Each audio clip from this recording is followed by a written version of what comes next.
જય શ્રી કૃષ્ણ। સ્વાગત છે તમારું આરબી ઠાકોર કુકિંગ ચેનલમાં। તો આજે આપણે બનાવીશું અડદના લોટના પાપડ। એના માટે મેં અહીંયા એક વાટકો અડદનો લોટ લઈ લીધો છે ઝીણો। આ લોટ મેં ઘરે જ દર્યો છે, તમે બજારમાંથી પણ લાવી શકો છો, બજારમાં આસાનીથી મળી રહે છે। અને આ એકદમ ઝીણો લોટ છે। મસાલામાં મેં અહીંયા લીધા છે કાળા મરી 1 ચમચી, સ્વાદ પ્રમાણે મીઠું, પાપડ ખાર અને અડધી ચમચી હિંગ। મીઠું હંમેશા પાપડમાં થોડું ચડિયાતું નાખવાનું। ચાલો બનાવવાનું શરૂ કરીએ। અહીંયા આપણે એક તપેલીમાં 1 લોટો પાણી ગરમ થવા મૂક્યું છે। આપણે બધું પાણી નથી નાખવાનું, પણ 1 લોટો પાણી ગરમ કરીશું, એમાંથી આપણે અડધું પાણી કાઢી લઈશું અને પછી આપણે મસાલા કરીશું। આપણે પાણીની અંદર જ મસાલા કરવાના છે।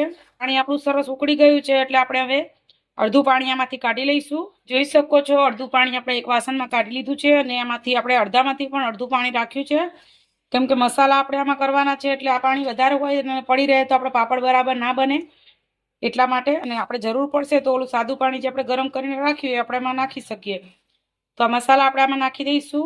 જોઈ શકો છો કેટલા મસ્ત છે। હવે ગેસ બંધ કરી દેવાનો છે અને બરાબર સરસ આપણે મિક્સ કરી લઈશું। બરોબર સરસ મિક્સ કરી લેવાનું છે આ પાણીને, એકદમ બજાર જેવા આપણા પાપડ બનીને તૈયાર થશે। ઉતારી લઈશું તપેલીને। આપણે એક કથરોટ લઈ લીધી છે અને જે લોટ લીધો છે આપણે અડદનો એમાં નાખી દઈશું।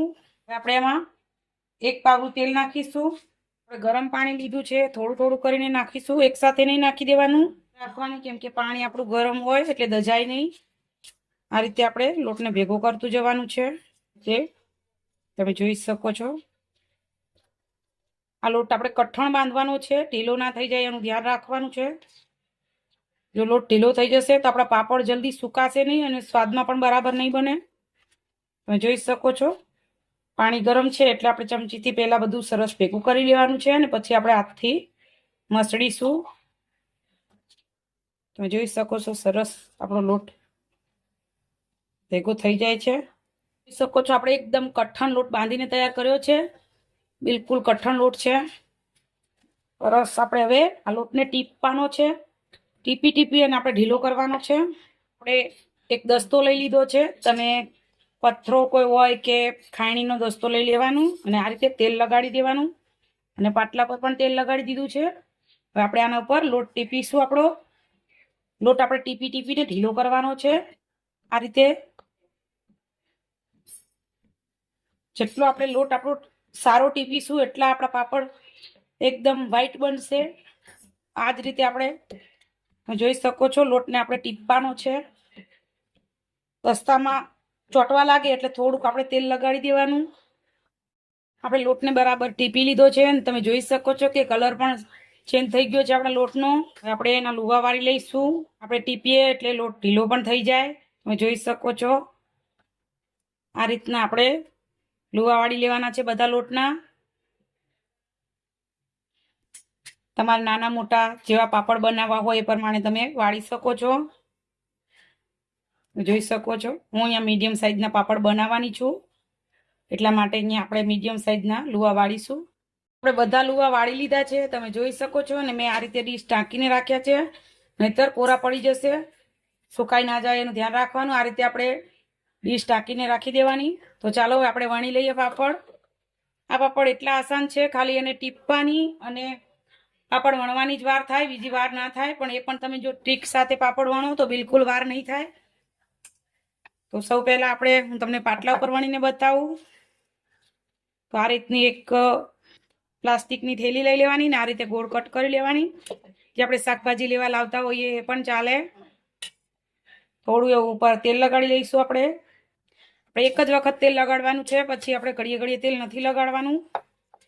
જો આપણે ઘડીએ ઘડીએ તેલ લગાડીએ તો પછી પાપડ જલ્દી બગડી જાય।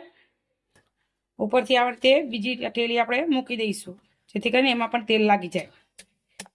તમે જોઈ શકો છો આ રીતે।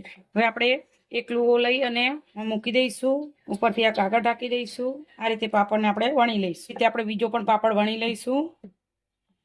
તમે જોઈ શકો છો કેટલો સરસ આપણો પાપડ બન્યો છે।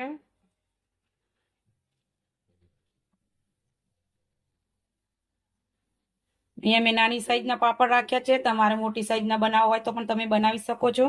આપણે વણીને બનાવ્યો, હવે હું તમને સંચા ઉપર પણ બનાવીને બતાવું। આ રીતનો પાપડ વણવાનો જે સંચો આવે એના પર આપણે વણીશું। તો એના પર પણ આપણે આ રીતે કોથળી પાથરી દઈશું। ઉપર એક લુવો મૂકી દઈશું અને બીજી કોથળી ઉપરથી મૂકી દઈશું ને આ રીતે એકદમ જોરથી દબાઈ દઈશું. જો તમારી પાસે આવો પાપડ વણવાનો સંચો ના હોય તો જે આપણે પૂરી વણવાનો સંચો આવે એના પર પણ તમે બનાવી શકો છો. એ પણ સરસ બને છે. તમે જોઈ શકો છો કેટલો સરસ આપણો પાપડ બન્યો છે.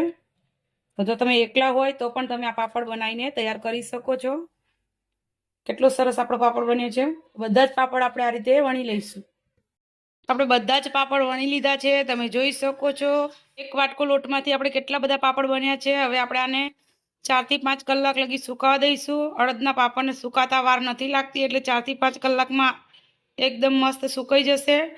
4 થી 5 કલાક સુધી આપણે સુકાવા દીધા હતા અને એકદમ મસ્ત મજાના આપણા અડદના પાપડ સુકાઈ ગયા છે. તમે જોઈ શકો છો કેટલા મસ્ત બન્યા છે. તો ચાલો હું તમને શેકીને બતાવું. પર આપણે તવી ગરમ થવા માટે મૂકી દીધી છે અને આ રીતે પાપડ મૂકીને આ રીતે દબાવીશું. આ પાપડ તમે તળીને પણ ખાઈ શકો, શેકીને પણ ખાઈ શકો. બહુ જ મસ્ત બને છે. જો અડદના પાપડ તમે ક્યારેય ના બનાવ્યા હોય તો એક વખત જરૂરથી બનાવજો. મહેનત જરૂરથી થાય છે પણ તમે જો એક વખત આ રીતે બનાવશો તો તમે ખુશ થઈ જશો અને પછી ક્યારેય બહારથી નહીં લાવો. આ રીતે જ પાપડ બનાવશો. શેકાય એટલે કેટલી મસ્ત સુગંધ આવે છે ઘરની અંદર પાપડની. અને આપણે ઘરના પાપડ બનાવવાની એના સ્વાદ અને બહારનો એકદમ ડિફરન્ટ આવે છે. જો એક વખત તમે આ રીતે ઘરે પાપડ બનાવીને ખાઈ લીધા તો તમે બહારથી ક્યારેય નહીં લાવો. તો અહીં મેં પાપડ 2 થી 3 પાપડ શેકી લીધા છે. તમે જોઈ શકો છો કેટલા મસ્ત શેકાયા છે. અને મારે થોડો કાળો કલર આવ્યો છે કેમ કે મેં અડદની દાળ ઘરે બનાવીને પીસી હતી એટલે અમુક છાલ રહી ગઈ હોય એના કારણે મારા આ રીતના કાળો કલર આવ્યો છે. પણ સ્વાદમાં કોઈ ફરક નથી પડતો. સ્વાદમાં એટલા જ બધા ટેસ્ટી લાગે છે. અને જો તમે તૈયાર લોટ લાવીને બનાવશો તો આવા કાળા નહીં થાય, એકદમ વ્હાઈટ પાપડ થશે. અને તમે જોઈ શકો છો કે કેટલા બધા ક્રિસ્પી બન્યા છે અને સ્વાદમાં તો એટલા મસ્ત છે કે તમે ખાતા નહીં થાકો. પેટ ભરાશે પણ મન નહીં ભરાય એટલા મસ્ત પાપડ આપણા બન્યા છે. તો તમે એક વખત આ રીતે જરૂરથી બનાવજો અને મને કહેજો કે તમને મારી આ રેસીપી કેવી લાગી. અને જો તમને મારી આ રેસીપી ગમી હોય તો લાઈક શેર ને સબસ્ક્રાઈબ કરવાનું ભૂલતા નહીં. આવજો ને જય શ્રી કૃષ્ણ. આ અડદના પાપડને તમે વર્ષ માટે સ્ટોર કરીને રાખી શકો છો.